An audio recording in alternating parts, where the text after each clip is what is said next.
एक और नया आईपीओ आ चुका है मोबीक्विक का। वैसे आजकल बहुत सारे आईपीओ आए हैं और दिसंबर में और भी आने वाले हैं, तो अपने जो पैसे हैं वो बचा कर रखना। और आजकल तो भाई आईपीओ में ऐसा माहौल है, अगर कोई बंदा उसकी ज़िंदगी के भाई 4 दिन बाकी होंगे और वह इन्वेस्टर होगा तो भगवान से यही कहेगा कि भाई आईपीओ लगा दो, क्योंकि भाई आईपीओ लगना बहुत ही मुश्किल होता है। अगर कोई भाई भगवान का बंदा होता है, ठीक है, उसको ही आईपीओ लगता है। बाय द वे ये सारी बातें तो मजाक थी, लेकिन अब जो मोबीक्विक का आईपीओ आया है, ठीक है, उसका हम एनालिसिस करेंगे ताकि आपको पता चले कि आपको इस आईपीओ में अप्लाई करना है या फिर नहीं। और अगर आपको लगता है तो आपकी लिस्टिंग डे की जो स्ट्रेटेजी है वो क्या रहेगी।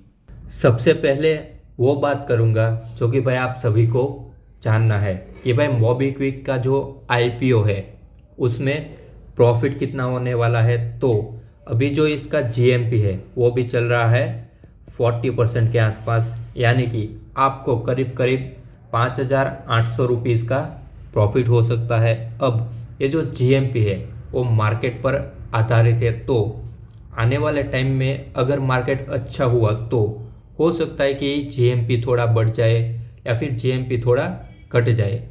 तो जब मैं ये वीडियो बना रहा हूँ, ठीक है, तब 8 तारीख है, तो उसके हिसाब से आप उसको ध्यान में रखना, ठीक है। अब बात करते हैं कि आईपीओ की जो बेसिक डिटेल्स होती है, जैसे कि आईपीओ कब से आप अप्लाई कर सकते हो, लास्ट डेट कौन सी है। तो यहाँ पर आप 11 दिसंबर से लेके 13 दिसंबर तक आईपीओ में अप्लाई कर सकते हो। और अगर अलॉटमेंट डेट की बात करें तो आपको 16 दिसंबर तक अलॉटमेंट मिल जाएगा।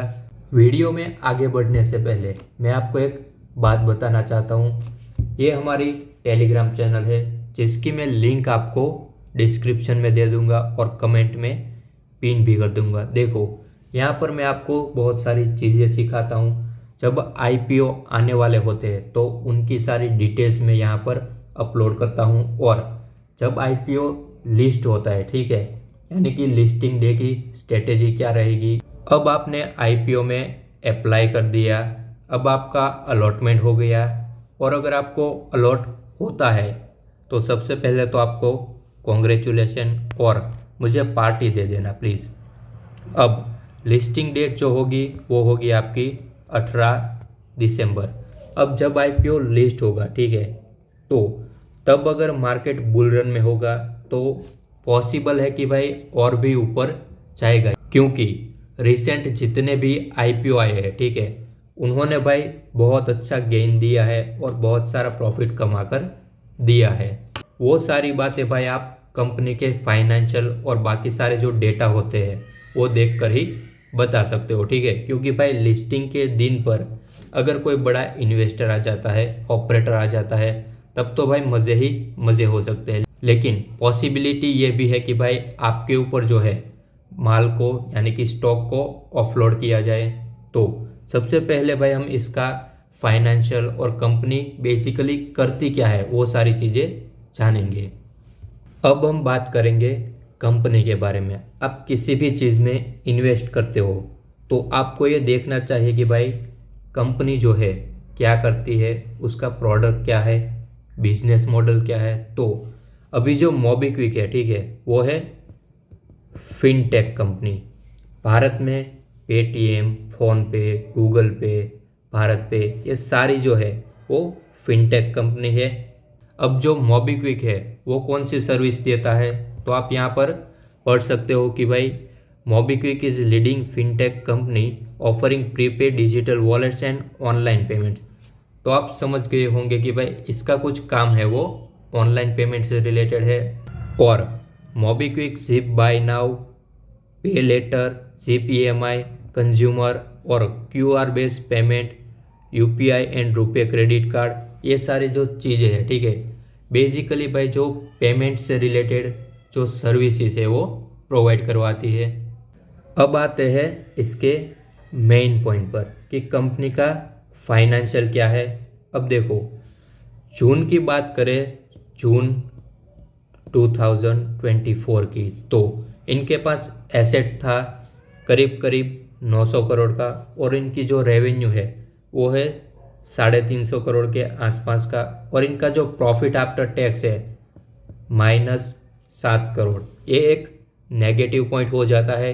देखो अभी आईपीओ लाना होता है तो जो लॉस होता है वो मिनिमम किया जाता है, ठीक है। अब आप समझ सकते हो कि आगे मैं बोल नहीं सकता, लेकिन समझ लो अपने हिसाब से, ठीक है। और कंपनी की जो नेटवर्थ है वो करीब करीब है 217 करोड़।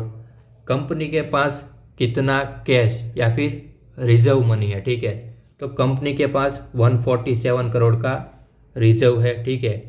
अब कंपनी के ऊपर टोटल बोरोइंग कितनी है, 206 करोड़ की। अब देखो कंपनी का कुछ प्रॉफिट तो है नहीं, अगर कंपनी के साथ कुछ गलत हो जाता है, ठीक है, तो वो पैसा वो कहाँ से पे करेंगे, अपने जो रिजर्व है, ठीक है, उनके पास रिजर्व कितना है 147 करोड़ का। और अगर रिजर्व चला गया, ठीक है, तो कंपनी के पास कुछ बचता नहीं है, और शायद इसीलिए कंपनी जो है वो आईपीओ के लिए आई है। लेकिन अपने जो रिटेल इन्वेस्टर है और सारे जो इन्वेस्टर होते हैं, बेसिकली भाई आईपीओ में जो भी आईपीओ है, ठीक है, जो भी आईपीओ आता है, बहुत ही कम ऐसे आईपीओ होते हैं जो कि भाई नेगेटिव लिस्टिंग होती है। रिसेंटली भाई जितने भी आईपीओ आए थे, ठीक है, उनके फाइनेंशियल कुछ कंपनी के अच्छे नहीं थे, फिर भी भाई जो आईपीओ है उन्होंने भाई अच्छा परफॉर्मेंस किया। अब यहाँ पर बहुत सारे लोगों के मन में क्वेश्चन आएगा कि भैया जीएमपी तो अच्छा है तो अप्लाई करे या नहीं।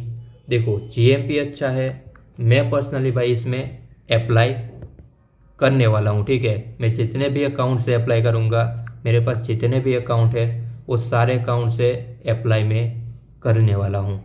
और मेरी लिस्टिंग डे की स्ट्रेटेजी क्या रहेगी, अगर कंपनी एक अच्छा प्रॉफिट गेन के साथ लिस्टिंग होती है, ठीक है, तो मैं एक स्टॉप लॉस लगा दूंगा कि भाई इतने से नीचे अगर गई कंपनी, ठीक है, तो जो मैं है अपनी क्वांटिटी धीरे धीरे सेल करना स्टार्ट करूंगा।